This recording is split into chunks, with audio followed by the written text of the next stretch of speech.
विपक्ष के द्वारा बंदी का आह्वान किया गया है वोटर रिवीजन को लेकर, क्या कहेंगे? देखिए, गहन पुनरीक्षण का कार्यक्रम सही दिशा में बढ़ रहा है। अब तक आयोग की जो सूचना है, आयोग ने जो जानकारी साझा की है, कल तक उनके पास 4 करोड़ मतदाताओं के मतदाता प्रपत्र उन तक पहुंच गए हैं। निसंदेह जब 8 करोड़ से कुछ कम मतदाता इस राज्य में हैं और उसमें आधे से ज़्यादा मतदाताओं के फॉर्म जमा हो गए हैं और 17 दिन कल तक बाकी थे, अब तो 16 दिन बचे हैं।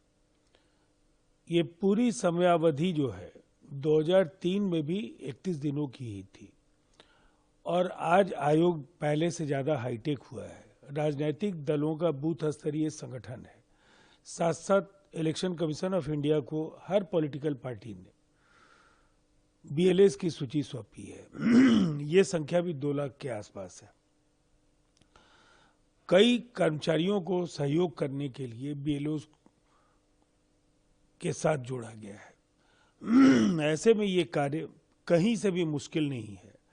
सिवाय शोर शराबा और हंगामा के विपक्ष की ये फितरत है और उन्हें पता है बिहार में जमीन उनकी खिसकती जा रही है। इस चुनाव में भारी पराजय के कगार पर खड़े विपक्ष के पास अब इलेक्शन कमीशन ऑफ इंडिया के हर फैसले के खिलाफ नाराजगी जाहिर करना और लोगों को गुमराह करने के सिवाय कोई विकल्प नहीं बचा है और इसी रणनीति पर विपक्ष काम कर रहा है। राहुल गांधी भी इस बिहार बंद में शामिल होंगे। आज राहुल गांधी भी बिहार बंद में शामिल होने के लिए दिल्ली से पटना के लिए रवाना हो गए।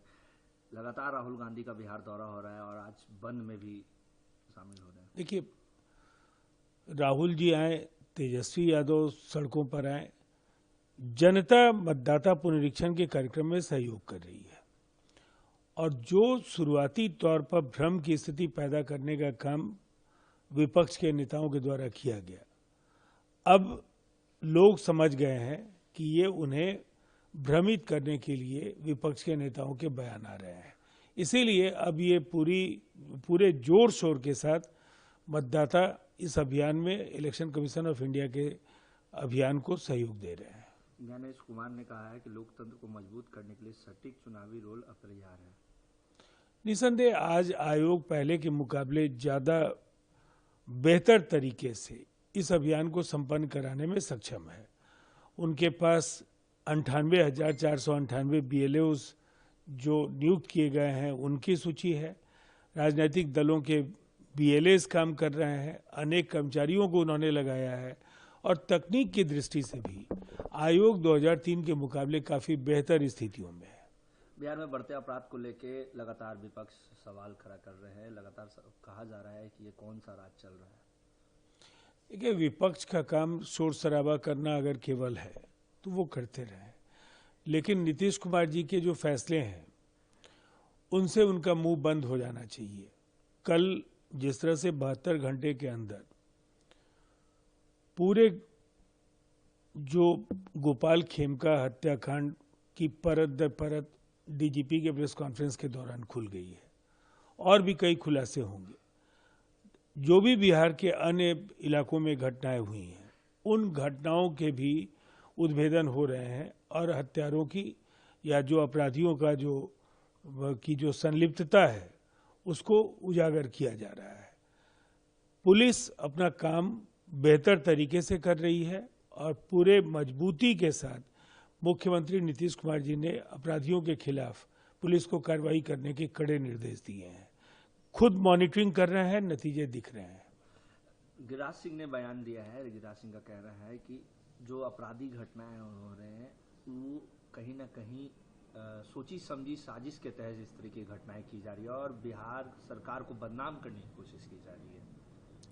देखिए, घटनाएं पिछले कुछ महीनों में निसंदेह ज्यादा बढ़ी हैं और पुलिस उस दिशा में काम कर रही है कि क्या इसके पीछे कोई खेल तो नहीं है। लेकिन मैं इतना जरूर कहना चाहता हूं कि जनता ने जनादेश सुशासन के लिए दिया है। नीतीश कुमार जी लगातार गवर्नेंस को लेकर के, लॉ एंड ऑर्डर को लेकर के जो जनता की अपेक्षाएं हैं, उस कसौटी पर पहले भी खरे उतरते रहे हैं और आगे भी खरे उतरेंगे। आप मानते हैं कि इसमें कोई कॉन्स्पिरेसी क्योंकि घटनाएं लगातार हो रही हैं, ऐसे में दानापुर हो, पूर्णिया हो, लगातार घटनाएं हो रही हैं? मुझे ऐसा लगता है हमारी जिम्मेदारी है हम जनता को सुशासन दें। कानून व्यवस्था हमारी यूएसपी है और इसे हर सूरत में बेहतर से बेहतर तरीके से बरकरार रखना और जनता को सुरक्षित रखना, उनके अंदर ये एहसास पैदा करना कि ये जंगल राज का दौर नहीं है।